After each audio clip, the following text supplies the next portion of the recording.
생활 속의 유용한 건강 정보를 전해드리는 건강 플러스 시간입니다. 한림대 성심병원 가정의학과 박경희 교수와 함께합니다. 안녕하세요. 네, 안녕하세요. 네, 오늘은 어떤 내용 가져오셨습니까? 네, 요즘 이제 날씨가 좀 더워지고 있습니다. 그래서 네. 반팔 입고 다니는 분도 계시는데요. 이렇게 더워지면 가장 문제가 되는 게 이제 땀입니다. 그렇죠. 네, 땀이 사실 좀 불편한 부분이 있는데 이제 오늘은 땀이 왜 나고 그리고 땀과 관련된 다른 질병은 어떤 게 있는지 한번 알아볼까 합니다. 네, 요즘 같은 또 계절에 땀 흘리는 분들 많으실 네. 텐데요. 가장 기초적인 질문, 땀은 왜 나는 겁니까? 네, 땀은 사실 정상적인 생리적 반응이거든요. 그래서 네. 우리 몸의 체온을 유지를 하기 위한 것이 가장 중요한 목적입니다. 우리 몸은 항상성을 유지를 하기 때문에 일정 수준의 체온을 유지하게끔 되어 있습니다. 그러나 우리 몸의 체온이 상승할 상황이 생기는데요. 각종 감염으로 인해서 몸에 열이 날 수도 있고 운동과 같은 격한 신체 활동을 했거나 요즘처럼 이제 기온이 올라갈 때 이럴 때 같은 상황인데 이때 몸에서 땀이 배출이 되는데 이게 증발되면서 주변의 온도를 낮춰주기 때문에 체온을 내려서 정상 범위의 체온을 유지하게끔 하는 겁니다.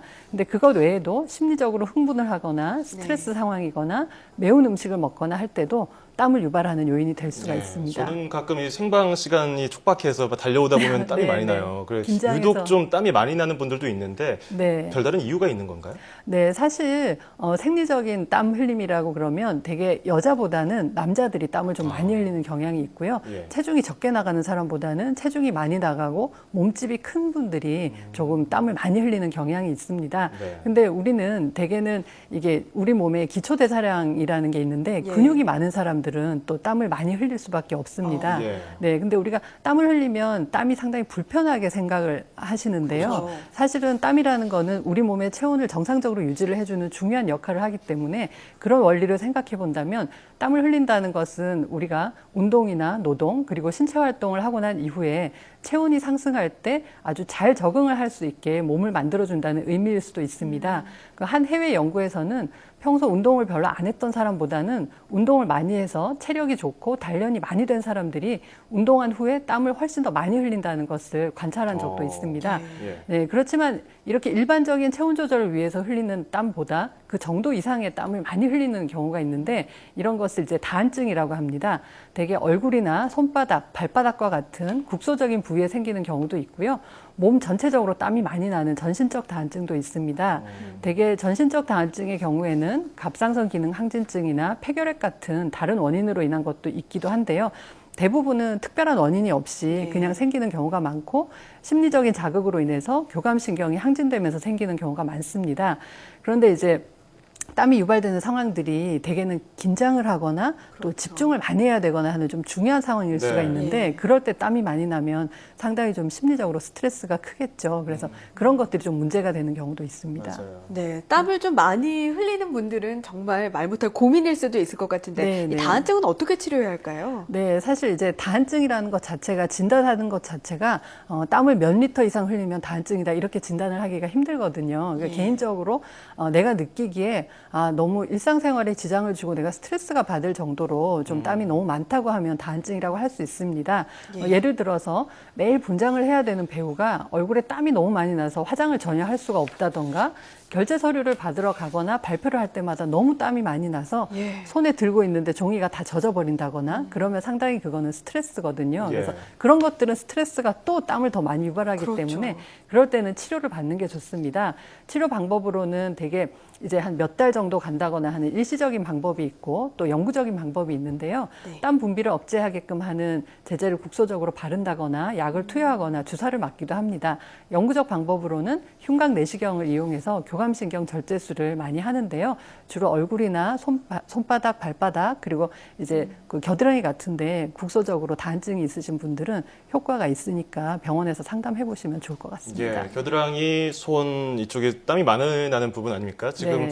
제 뒤로 보이는 화면에 보이는 분들 땀 많이 흘리고 있는데 네, 네. 이 땀 냄새가 문제예요. 땀 냄새 네. 많이 나는 분들 어떻게 좀 방법 없을까요? 네, 사실 땀 때문에 냄새가 난다고 많이들 말씀을 하시는데요. 땀 자체는 별로 냄새가 원래 없습니다. 아, 그래요? 네, 땀의 성분을 보면 거의 99% 정도가 그냥 물이고요. 나머지 성분들이 나트륨이나 염소 그리고 미세 영양소 같은 성분들인데 땀의 농도는 체내 수분의 양과 땀의 양에 따라 좀 달라지기도 하지만 땀 자체는 원래 냄새가 없습니다.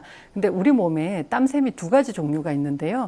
아포크린샘이랑 에크린샘 두 가지가 있는데 우리가 흔히 흘리는 땀은 되게 에크린샘에서 나오는 것이라고 생각을 하시면 되고요. 네. 냄새가 거의 없습니다. 근데 아포크린샘 같은 경우는 주로 겨드랑이나 생식기 주변에 많이 분포가 돼 있는데 예. 이 아포크린샘에서 나오는 땀 성분에 단백질이나 지방과 같은 성분이 상대적으로 많기 때문에 이제 이런 것들이 피부에 있는 세균에 의해서 분해가 되면 몸에 냄새가 나는 원인이 돼서 우리가 액취증이라고 그러죠. 겨드랑이 같은 데서 냄새 나고 예. 하는 경우가 있는데 이런 경우 말고 일반적으로 나오는 에크린샘에서 나오는 땀의 경우에도 우리가 땀이 나서 바로 말라버리면 괜찮은데 피부에 상주하고 있는 세균이 있잖아요. 그래서 예. 그런 것들이 젖은 상태에서 세균이 번식하게 되면서 냄새를 일으키는 원인이 되기도 합니다. 특히 우리 발 같은 경우에는 우리 몸에 땀샘이 몇 개 있는지 아시나요? 글쎄요. 될까요? 셀 수 있을까요? 그걸? 네. 100개? 땀샘은 한 200만 개에서 400만 개 정도 되거든요. 네, 상당히 근데 많군요. 그중에 가장 많이 분포가 된 곳이 발입니다. 발바닥. 예, 발바닥에서 땀이 많이 나게 되는데요. 예. 그러면은 땀이 많이 나서 그게 땀이 차인 채로 뭐 씻지 않는다거나 그러면 당연히 세균이 번식하면서 그렇죠. 냄새가 날 수밖에 없겠죠. 그래서 이제 발을 깨끗하게 잘 씻고 발가락 사이사이 잘 닦아서 물기가 없게 하는 것이 가장 중요합니다. 예. 신발 같은 경우는 땀을 많이 흘리거나 했을 때는 잘 말리는 게 좋고요. 세균 번식을 방지하기 위해서는 자주 빨아주는 것이 좋습니다. 특히 여름에는 맨발로 신발을 신는 분들이 상당히 많잖아요. 그렇죠. 그렇게 되면은 땀이 흡수가 제대로 되지 않으면서 세균 번식이나 곰팡이가 번식하기 쉽습니다. 그래서 신발에도 냄새가 나고 발에도 냄새가 나는 네. 경우가 많고요. 여자분들 같은 경우 이제 샌들 신고 그냥 맨발로 막 다니시잖아요. 그럼 땀이 다 이렇게 증발해서 훨씬 더 시원할 것 같은데 오히려 미끈미끈하면서 이제 불편하고 땀 냄새가 신발에 배이는 경우가 있습니다. 그렇기 때문에 가능하면은 뭐 운동화를 신건 어떤 신발을 신건 간에 얇은 면 양말을 신어주는 게 훨씬 더 좋습니다. 좀 의외네요. 맨발보다는 면 양말이 좋다는 것, 네. 또 청결이 중요하다는 말씀을 주셨습니다. 또 교수님, 더운 여름에 땀을 흘리면 물이나 뭐 아이스 커피나 이런 걸 많이 마시게 되는데요. 네. 어떻게 수분 보충을 하는 게 좋을까요? 네, 일반적으로 우리가 그냥 땀을 많이 흘렸을 때는 그냥 물을 드시는 게 가장 좋습니다. 네. 일반 생수를 드시는 게 좋고요.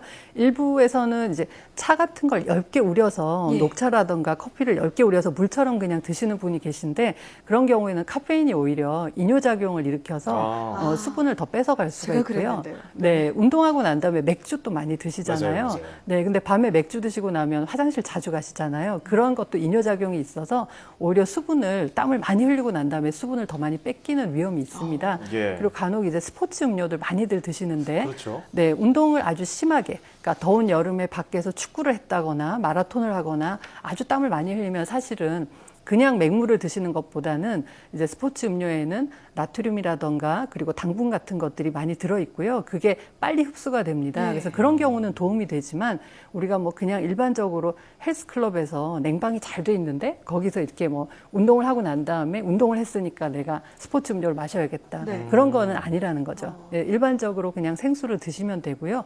이걸 물처럼 스포츠 음료를 대신 드시게 되면 거기에 나트륨이나 당분이나 이런 게 들어있기 때문에 불필요하게 열량 섭취가 돼서 또 오히려 비만을 유발하거나 하는 경우도 있으니까 예. 주의하시는 게 좋습니다. 예, 방금 들으신 것처럼 실제로 적당한 양의 땀을 흘린 경우에는 너무 이온 음료, 스포츠 음료 드시지 말고요. 물을 드시는 게 더 좋을 것 같습니다. 이와 함께 땀에 젖은 빨래는 묵혀두지 마시고 바로바로 세탁해서 보관하는 것이 좋으니까요. 참고하시면 좋겠네요. 자, 지금까지 한림대 성심병원 가정의학과 박경희 교수였습니다. 오늘 고맙습니다.